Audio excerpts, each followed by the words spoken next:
بيقولوا الست ملهاش غير بيتها وجوزها. أهو ده الصح. لو مسكتوا الحكم يوم واحد بس العالم كله هيولع.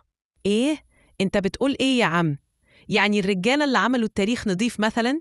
مش أنتوا اللي كل صفحة عندكم في كتب التاريخ حروب ودم وخراب؟ قولولنا بقى، لو العالم في إيد الستات هيتصلح ولا يبوظ؟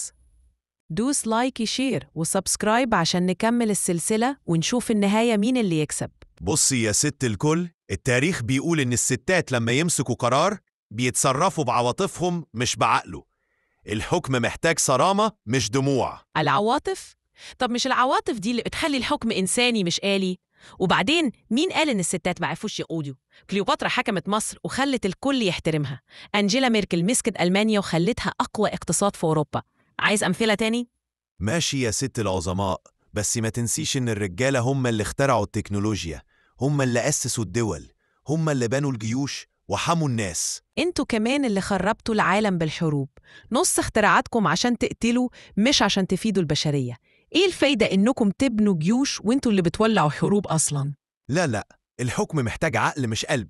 الستات دايما بيمشوا ورا المشاعر. يعني لو واحدة زعلت من دولة ممكن تعمل حرب عشان كسروا بخاطرها. يا سلام، وكأن الرجالة مش بيعملوا حروب بسبب غرورهم او عشان الكرسي. على الأقل احنا عندنا قلب وانتوا عندكم عنف وغرور. عايزة الحقيقة؟ الرجالة هم اللي شايلين العالم من زمان، والستات مكانهم الطبيعي البيت والمطبخ. ايه؟ يا ريتني كنت أقدر أوريك كام ست غيرت العالم للأحسن.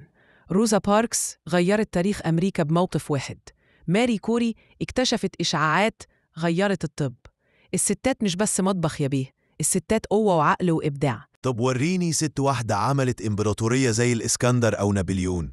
أنا أوريك رجالة خربوا العالم بحروب غبية زي هتلر وصدام. يعني إيه؟ أنتوا معصومين؟ العالم محتاج ستات أكتر في الحكم علشان يبقى فيه رحمة وتغيير. والعالم محتاج رجالة علشان يبقى فيه قوة وانضباط. قولوا لنا رأيكم يا جماعة، مين اللي لازم يحكم العالم؟ الرجالة ولا الستات؟ ولو الفيديو ده وصل 10,000 لايك استنوا الجزء التاني وساعتها الحرب هتبقى أشرس.